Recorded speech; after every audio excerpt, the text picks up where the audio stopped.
Assalamualaikum warahmatullahi wabarakatuh. Kenalkan, nama saya Dimas Hadi Wijaya dengan NIM 24030450045, Prodi Sistem dan Teknologi Informasi kelas 3B, nomor presensi 38. Di sini saya akan menjelaskan terkait pidato yang memiliki topik etika komunikasi di era artificial intelligence dan algoritma.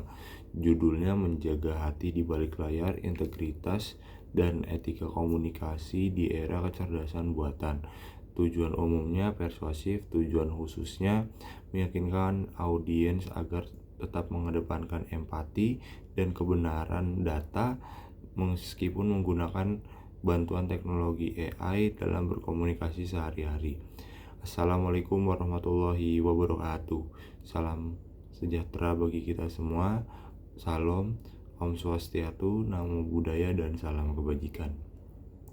Saudara-saudaraku sekalian, pernahkah Anda membayangkan suatu hari nanti kita tidak bisa lagi membedakan pesan yang dikirim dengan menggunakan hati dan mana yang disusun oleh barisan kode mesin? Di era dimana jempol kita lebih cepat bertindak daripada hati kita, masihkah ada ruang bagi kejujuran? Hari ini kita tidak hanya berbicara tentang teknologi, kita berbicara tentang eksistensi kemanusiaan di ruang digital. Saat ini kita berada di era kecerdasan buatan atau artificial intelligence. Kecerdasan buatan pada dasarnya adalah simulasi kecerdasan manusia yang diproses oleh mesin, khususnya sistem komputer. AI membantu kita bekerja dengan lebih cepat, tetapi ia tidak memiliki kompas moral kecuali kita yang mengarahkannya. Mari kita lihat kasus nyata yang baru-baru ini marak terjadi, yaitu teknologi deepfake, yang dimana wajah dan suara seseorang dapat ditiru oleh AI dengan sempurna, digunakan untuk menyebarkan berita palsu atau melakukan penipuan finansial. Bayangkan jika wajah ibu Anda atau sahabat Anda digunakan oleh orang yang tidak bertanggung jawab untuk memfitnah atau menipu orang lain. Di sini kita melihat bahwa kemajuan teknologi tanpa landasan etika komunikasi hanya akan melahirkan kekacauan sosial. Kehilangan verifikasi adalah awal dari hilangnya kepercayaan. Kasus kedua adalah fenomena echo chamber atau ruang gema di media sosial. Algoritma AI dirancang untuk hanya menyajikan konten yang kita sukai. Akibatnya, kita terjebak dalam satu sudut pandang saja dan menjadi intoleran terhadap perbedaan. Kita seringkali menjadi sangat berani dalam menghujat orang lain di komentar, seolah-olah orang di balik layar tersebut bukan manusia. Inilah hilangnya empati digital ketika layar gadget menjadi dinding yang menghalangi rasa hormat kita terhadap sesama.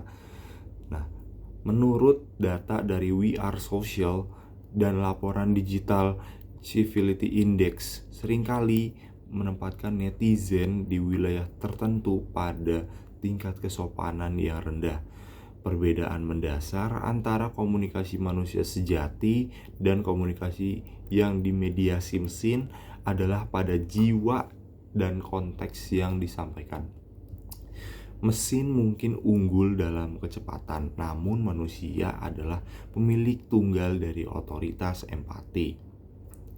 Mari kita analogikan. Bayangkan teknologi AI seperti sebuah pisau yang sangat tajam. Di tangan seorang koki menciptakan hidangan yang menghidupkan. Di tangan yang salah, ia bisa melukai.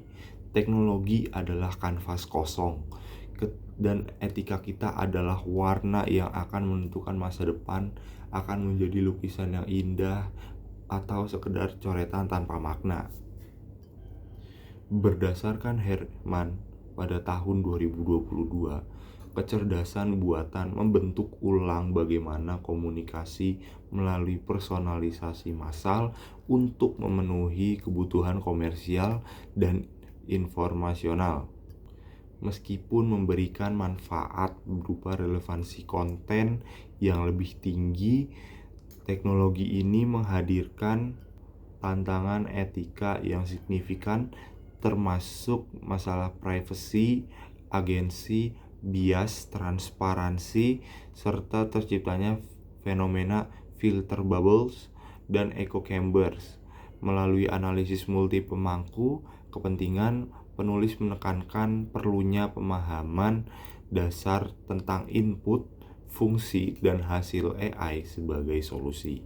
Penulis mengusulkan konsep literasi AI untuk memperdayakan individu agar dapat berinteraksi dengan konten yang dipersonalisasi secara aman, mempromosikan kebaikan sosial, dan mencegah kerugian. Oleh karena itu, di tengah kemudahan ini, saya berharap kita tidak lantas menjadi robot-robot bernyawa yang kehilangan rasa manusia. Saya berharap mahasiswa UHAMKA menjadi garda terdepan dalam menyaring informasi, memverifikasi fakta, dan tetap menggunakan bahasa yang santun meski di balik akun anonim sekalipun. Saudara-saudaraku, ini bukan tentang menolak teknologi, tapi tentang memimpin teknologi. Mari kita berdiri tegak sebagai penjaga kebenaran. Jangan biarkan algoritma mendikte nurani kita. Jadilah generasi yang menguasai teknologi, bukan yang diperbudak olehnya.